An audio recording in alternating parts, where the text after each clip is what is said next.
নমস্কার বন্ধুরা, বাণীকথা চ্যানেলে আপনাদের সকলকে স্বাগত জানাই। আজকের এই ভিডিওটি অবশ্যই মন দিয়ে দেখুন। ভগবান শ্রীকৃষ্ণ কুরুক্ষেত্রের যুদ্ধে দাঁড়িয়ে অর্জুনকে নিমিত্ত করে আমাদের সকলকে শ্রীমদ্ ভগবদ্ গীতার যে জ্ঞান তিনি দিয়েছিলেন তা বর্তমান জীবনে কতটা প্রাসঙ্গিক তা বাণীগুলি শুনলেই বোঝা যায়। এই ভিডিওতে শ্রীকৃষ্ণের বলা শ্রীমদ্ ভগবদ্গীতাকে গল্প এবং বাণী আকারে বলা হয়েছে। শ্রীকৃষ্ণের বলা এই উপদেশগুলি এতটাই মূল্যবান যে কেউ যদি জীবনে সঠিকভাবে এই উপদেশগুলি পালন করে তাহলে সে অর্জুনের মতো বিজয়ী হতে পারবে এবং জীবনের সব অন্ধকার কেটে যাবে, এক সুন্দর শান্তিপূর্ণ জীবন কাটাতে পারবে। ভিডিওটি শুরু করার আগে যারা এই চ্যানেলে নতুন তারা অবশ্যই চ্যানেলটি সাবস্ক্রাইব করুন আর বেল বাটনে প্রেস করে রাখুন আরও এই রকম নতুন নতুন ভিডিও পেতে। ভিডিওটি দেখে ভালো লাগলে একটি লাইক করবেন এবং সবাইকে শেয়ার করবেন যাতে তারা এই ভিডিওটি দেখে উপকৃত হয়, এবং কমেন্ট বক্সে জয় শ্রীকৃষ্ণ লিখতে ভুলবেন না। তাহলে আসুন শুরু করি। আমাদের জীবনে অনেক ধরনের ব্যক্তি এসে থাকেন। কেউ কেউ আমাদের সাথে থেকে যান, কেউ আমাদের থেকে দূরে চলে যান। কেউ ভালো মানুষ হন, কেউ খারাপ মানুষ। কিন্তু আমরা সবসময় সেই সময়টাকে নিয়ে দুঃখ প্রকাশ করি যখন আমাদের জীবনে কোনো খারাপ ব্যক্তি প্রবেশ করেন। তারা আমাদের খারাপ অনুভূতি দেন, দুঃখ দেন, কষ্ট দেন। আমরা সবাই তাকে ভালো মন্দ কথা বলি। কিন্তু কেন? এমন বিভিন্ন ধরনের মানুষ, খারাপ মানুষ, ভালো মানুষ সবার জীবনেই আসেন এবং সকলকেই একটা অমূল্য শিক্ষা দান করে যান। এবার আপনি নিজেই ভেবে দেখুন, জীবনে যখন প্রথমবার আপনি আগুন স্পর্শ করেছিলেন তখন আপনি একটা শিক্ষা লাভ করেছিলেন যে আমাকে আগুনের থেকে একটু দূরে থাকতে হবে। তারপর আস্তে আস্তে আপনি শিখলেন যে কিভাবে এই আগুনকে নিয়ন্ত্রণে রাখতে হবে। তারপর আপনি শিখলেন যে কিভাবে নিজের জীবনে তাকে প্রয়োগ করতে হবে, তা সে অন্ধকারে প্রকাশ লাভ করার জন্য হোক বা খাবার বানানোর জন্য। সেইভাবেই কোনো খারাপ ব্যক্তি যখন আপনার জীবনে আসে কোনো শিক্ষা দিয়ে যান, তার প্রতি কৃতজ্ঞ থাকুন। তার বিষয় খারাপ ভাবার বা খারাপ অনুভূতি নিয়ে থাকার কোনো প্রয়োজন নেই। সেই শিক্ষা লাভ করুন, ইতিবাচক মনোভাব নিয়ে জীবনের সামনে এগোতে থাকুন। কেউ নেই যিনি আপনাকে বাধা দিতে পারেন। আসুন আমার সাথে ভালোবেসে বলুন, রাধা রাধা। একে বালি বলুন, মাটি বলুন বা ধুলো বলুন,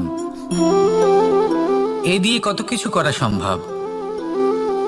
এ দিয়ে আপনি নিজের বাসস্থান নির্মাণ করতে পারেন, প্রাচীর গড়ে তুলতে পারেন, অট্টালিকা নির্মাণ করতে পারেন।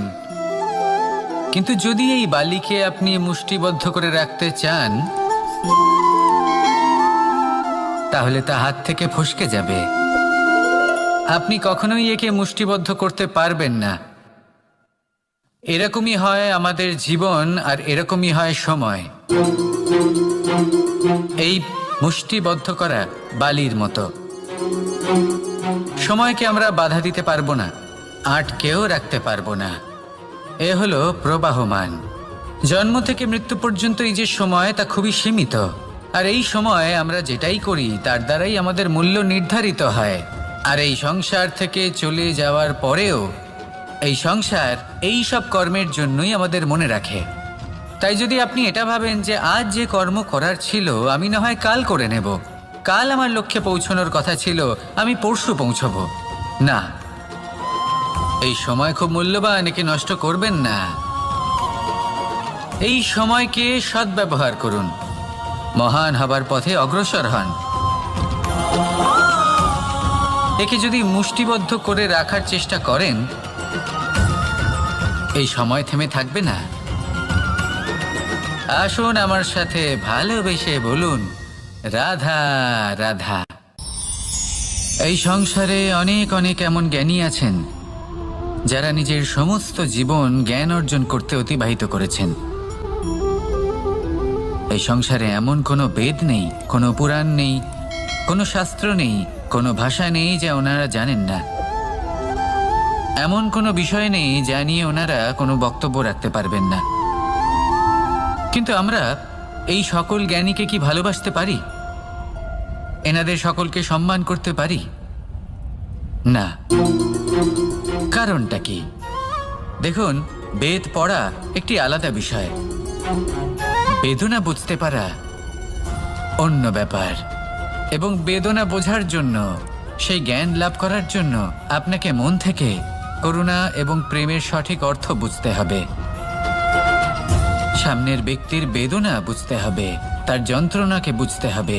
তারপর যে জ্ঞান আপনি অর্জন করেছেন বেদ থেকে, পুরাণ থেকে, শাস্ত্র থেকে, তা প্রয়োগ করে তার বেদনার নিবারণ করা, সেটা বেশি গুরুত্বপূর্ণ। সেই জন্য জীবনে শুধুমাত্র শাস্ত্র এবং বেদ পড়ে জ্ঞান অর্জন করতে সময় নষ্ট করবেন না। মন থেকে প্রেমের কি অর্থ সেই বিষয়ে জ্ঞান লাভ করার চেষ্টা করুন। করুণাও বুঝতে চেষ্টা করুন। একজন শ্রেষ্ঠ ব্যক্তি হয়ে উঠুন আর আমার সাথে ভালোবেসে বলুন, রাধা রাধা। মানুষ জীবনে সবসময় শিখরে পৌঁছতে চায়, অনেক উঁচুতে উঠতে চায়, আর তার জন্য তারা কি না করে, পরিকল্পনা করে, ষড়যন্ত্র করে, প্রার্থনা করতে থাকে, আবার কারোর কাছে সাহায্যও চায়। কিন্তু এত কিছু করা সত্ত্বেও অনেক সময় মানুষ শিখরে পৌঁছতে পারে না। যদি পৌঁছেও যায় তাও খুব তাড়াতাড়ি নিচে নেমে আসে। এর কারণ কি? একটা উদাহরণ দিয়ে বোঝানো যাক। এই হলো ময়ূর পেখম, আর এই হলো পাথর। যদি এই পেখমকে হাওয়ায় ছুঁড়ে দিই তবে ও উড়তে থাকে, কিন্তু এই পাথর অতি শীঘ্রই মাটিতে নেমে আসে। এর কারণ কি? ভার।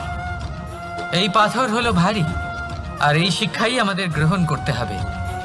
ঠিক এইভাবেই যদি আমাদের মন দ্বন্দ্ব আর অহংকার দ্বারা পরিপূর্ণ হয়ে থাকে, তাহলে তা কখনোই শিখরে পৌঁছবে না। পৌঁছে গেলেও খুব শীঘ্রই মাটিতে নেমে আসবে। তাই এই মনকে হালকা করতে শিখুন, অহংকারকে, এই হিংসাকে ত্যাগ করুন। তারপর উঁচুতে উড়ে তো দেখুন কত উঁচুতে উড়তে পারবেন আপনি। আসুন আমার সাথে ভালোবেসে বলুন, রাধা রাধা। মানুষ জীবনে সবসময় সুখ পেতে চান, কিন্তু এই সুখ, এটা আসলে কি? এই সুখের আসল রূপ কি? আমি বলি, সুখের আসলে দুটি রূপ হয়, বাহ্যিক সুখ, আত্মিক সুখ। আর এটা ঠিক তেমনই হয় যেরকম আমাদের শরীরের সাথে জড়িত ছায়া আর আমাদের শরীরের মধ্যে বসবাসকারী আত্মার। যদি ছায়ার কথা ভেবে দেখেন তাহলে বুঝতে পারবেন, আমাদের শোবার সময় ভোরবেলা এই ছায়া অনেক বড় হয়ে যায়। যখন এই সূর্য মাথার ওপরে চলে আসে, তার তাপ বেড়ে যায়, তখন এই ছায়া ছোট হয়ে যায়। আর যেই অন্ধকার নেমে আসে, এই ছায়া আপনার সঙ্গ ত্যাগ করে। এরকমই হয় বাহ্যিক সুখ। আর এবার কথা বলি আমাদের শরীরের মধ্যে বসবাসকারী এই আত্মা। এই আত্মা কখনো আমাদের সঙ্গ ত্যাগ করে না, সব সময় আমাদের সাথে জড়িয়ে থাকে। এরকমই হয় আত্মিক সুখ, যা সব সময় আমাদের সাথে থাকে। আত্মিক সুখ কারোর সেবা করে, আত্মিক সুখ কাউকে সাহায্য করে, আত্মিক সুখ প্রেম বোধের, যা কখনো আমাদের সঙ্গ ত্যাগ করে না। সেখানে বাহ্যিক সুখ, যতক্ষণ আপনি সম্পন্ন কিছু মানুষ এবং সুবিধার সাথে আছে, এই বাহ্যিক সুখ আপনার সাথে থাকবে। সম্পন্নতা চলে গেলে, মানুষজন চলে গেলে, সুখ সুবিধা চলে গেলে, বাহ্যিক সুখও চলে যায়। তাহলে এই আত্মিক সুখ খুঁজে নিন এবং সেই সুখের সাথেই বলুন, রাধা রাধা। মানুষ এক অত্যন্ত বিচিত্র প্রাণী। পরিকল্পনা করে, ষড়যন্ত্র করে, প্রচেষ্টা করে, কাউকে পরাজিত করার চেষ্টাও করে। সাপকে একটা দড়ি মনে করে হাতে চেপে ধরার চেষ্টা করে, কিন্তু একটা কথা বুঝতেই পারে না, সময়ের এই সাপ, এটা হাতে চেপে ধরাই যায় না। আর আপনি যা করবেন তা আবার ফিরে আসবে আপনারই সামনে। দেখুন, এতে কিছুই যায় আসে না যে আপনি কুম্ভকারের পুত্র নাকি কৃষ্ণের পুত্র। যদি আপনি অনুচিত কর্ম করেন তাহলে আপনার সাথেও অনুচিতই হবে। অশুভ কর্ম করলে আপনার সাথেও অশুভই হবে।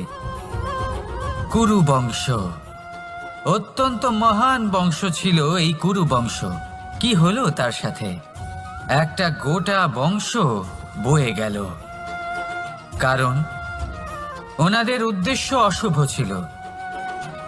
অন্যদিকে 5 জন বনবাসী পাণ্ডব মহাভারত বিজয়ী হলেন, কারণ তাদের উদ্দেশ্য শুভ ছিল। তাই মনে রাখবেন, শুভ অগ্নি প্রজ্বলিত করবেন, শুভ তাপ সঞ্চার হবে। অশুভ অগ্নি প্রজ্বলিত করবেন, নরকেই জ্বলতে হবে। তাহলে আসুন আর আমার সাথে ভালোবেসে বলুন, রাধা রাধা। আপনি কখনো কোনো সাধারণ পাখি দেখেছেন? যেমন বাবুই। সে কি করে? সে কোনো গাছের ডালে নিজের বাসা বানায়। এবার সেইখানে বাসা বানানো সহজ ব্যাপার, কারণ সামগ্রী আশেপাশেই পাওয়া যায়। কিন্তু সমস্যা হলো আক্রমণ। কোনো সাপ বা অন্য কোনো পশু ওর বাসাতে ওর সন্তানদের ওপর না আক্রমণ করে বসে, এই ভয়ে তার সব সময় থাকে। আর এটা সব থেকে কঠিন ব্যাপার এদের জন্য, নিজের বাসায় নিজের সন্তানদের সুরক্ষা।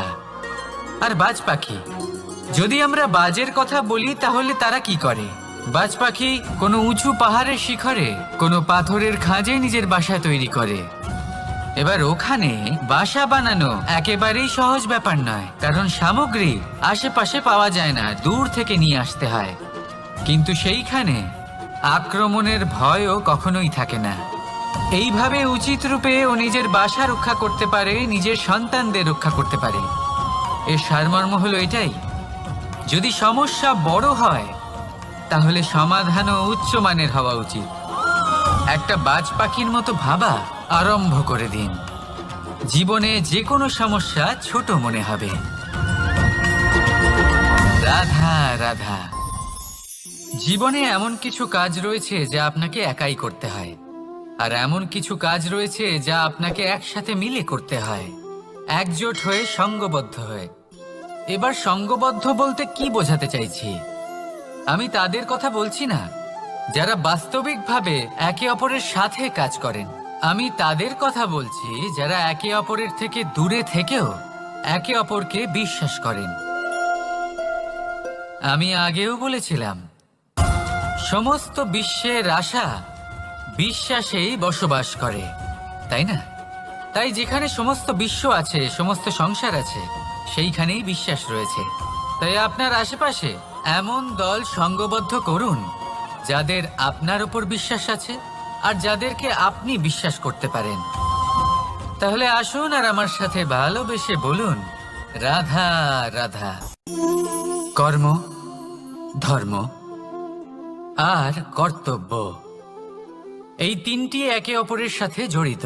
আর অনেক সময় এই তিনটি পালন করতে করতে আমাদের সেই ব্যক্তির সামনে গিয়ে দাঁড়াতে হয়, তার বিরুদ্ধেই যেতে হয় যাকে আমরা সব থেকে বেশি ভালোবাসি।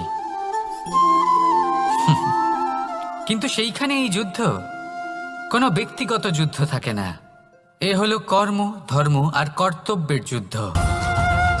এটা সরল নয়, অত্যন্ত কঠিন হয় তার সম্মুখীন হওয়া যাকে আমরা সব থেকে বেশি সম্মান করি। কিন্তু আমাদের তো আমাদের ধর্মের পথে চলতেই হবে, কারণ আমরা কর্মবদ্ধ, কর্তব্যবদ্ধ, আর এটাই করা উচিত। শুধু এটুকু মনে রাখবেন, যদি আপনার উদ্দেশ্য শুভ হয়, আপনার ভাবনা শুভ হয়, আপনি যদি কর্ম, ধর্ম আর কর্তব্যের পথে অগ্রসর হন, তাহলে এই প্রক্রিয়াতে যদি আপনাকে আপনার আরাধ্যেরও সামনে দাঁড়াতে হয়, তাহলেও আপনার কোনো ক্ষতি হবে না। তাহলে আসুন আর আমার সাথে ভালোবেসে বলুন, রাধা রাধা। এই জীবনের সত্য কি? জন্ম, যেখান থেকে জীবন আরম্ভ হয়, নাকি সমাপ্তি? মৃত্যু, যেখানে জীবন শেষ হয়ে যায়। জীবনের সত্য এটা নয়, সব কিছু এটা নয়। ভালো করে ভেবে দেখলে কিছুই যায় আসে না যে আপনার জন্ম কোথায় হয়েছে, কিভাবে হয়েছে। এতেও কিছু যায় আসে না যে আপনার মৃত্যু কোথায় হবে, কিভাবে হবে। যায় আসে তখন, গুরুত্বপূর্ণ হলো এটাই যে জীবন আপনি যাপন করেছেন তার উদ্দেশ্য কি ছিল, কি ভাবনা নিয়ে আপনি বেঁচেছেন? এখন যদি আপনি এমন কিছু করেন যার দ্বারা এই সংসার আপনার থেকে জীবন যাপনের প্রেরণা পেতে পারে, মৃত্যুর পরেও আপনার কর্ম দেখে তা স্মরণ করে জীবনে বাঁচতে শেখেন, তাহলে তার তাৎপর্য হলো আপনি নিজের কর্মের দ্বারা, নির্বাচনের দ্বারা অমর হয়ে গেছেন। দেখুন, জীবনে দুশ্চিন্তা করা হলো বৃথা, মৃত্যুর ভয়ও হলো বৃথা। কারণ আত্মা কখনো মরে না, তাকে কেউ শেষ করতে পারে না, না কাল, না মৃত্যু, আর না সময়। যদি এমন কিছু থাকে যা আপনার আত্মাকে শেষ করে দিতে পারে, তাহলে তা আপনারই নিজের দুষ্কর্ম। তাই এই যে জীবনকাল আপনার কাছে রয়েছে, তাতে শুধু শুভ কর্ম করুন, দুশ্চিন্তা করা ত্যাগ করুন। এমন কর্ম করুন যা দেখে সংসার উচিত পথে চলে আসবে, শুভ কর্ম করবে। যদি আপনার মৃত্যুর পরে সংসার আপনাকে স্মরণ করে শিক্ষা লাভ করে, উচিত পথে চলে, প্রেরিত হয়, তাহলে আপনিও অমর হয়ে যাবেন। আসুন আমার সাথে ভালোবেসে বলুন, রাধা রাধা। অনেক সময় আমরা জীবনে অনেক মানুষকে এমন বলতে শুনে থাকি যে আমি অসফল হয়েছি কারণ আমার সময় ভালো যাচ্ছিল না। আমি এই জিনিসটা লাভ করতে চাইছিলাম কিন্তু করতে পারলাম না কারণ আমার সময়টা ভালো যাচ্ছিল না। আমি আমার জীবনে ওই মহান কাজটা করতে চাইছিলাম কিন্তু করতে পারলাম না। কেন? কারণ আমার সময়টা ভালো যাচ্ছিল না। কিন্তু যে মুহূর্তে ভালো সময় আমার জীবনে আসবে, আমি সব কিছু প্রাপ্ত করব। এমন প্রায় প্রত্যেকেই বলেন। আসুন একটা কথা বোঝা যাক। একজন মালিকে দেখুন, সে প্রত্যেক দিন গাছের সেবা করে, তাকে জল দেয়, তার যত্ন আত্তি করে। কেন? প্রত্যেক দিন সেই গাছ ফল দেয় না। সঠিক সময় এলে তবেই সেই গাছ ফল দেয়, কিন্তু প্রত্যেক দিন মালি তার সেবা করে, তাকে যত্ন করে। শুধুমাত্র তখন করে না যখন সেই গাছ ফল দিতে সক্ষম। আর যদি মালি গাছের যত্ন প্রতিদিন না করে, তাহলে হয়তো সেই গাছ ফল দিতেই পারবে না। এটাই হলো আমাদের জন্য একটা শিক্ষা। যখন সময় আমাদের জন্য অপেক্ষা করে না, তখন আপনি সময়ের জন্য কেন অপেক্ষা করছেন? ভালো সময়ের জন্য অপেক্ষা করবেন না। ভালো এবং শুভ কর্ম দ্বারা ভালো সময়কে নিজের কাছে টেনে আনুন। নিরন্তর কর্ম করুন, পরিশ্রম করতে থাকুন। শুভ সময় আপনা থেকেই আপনার কাছে আসবে। আসুন আমার সাথে ভালোবেসে বলুন, রাধা রাধা।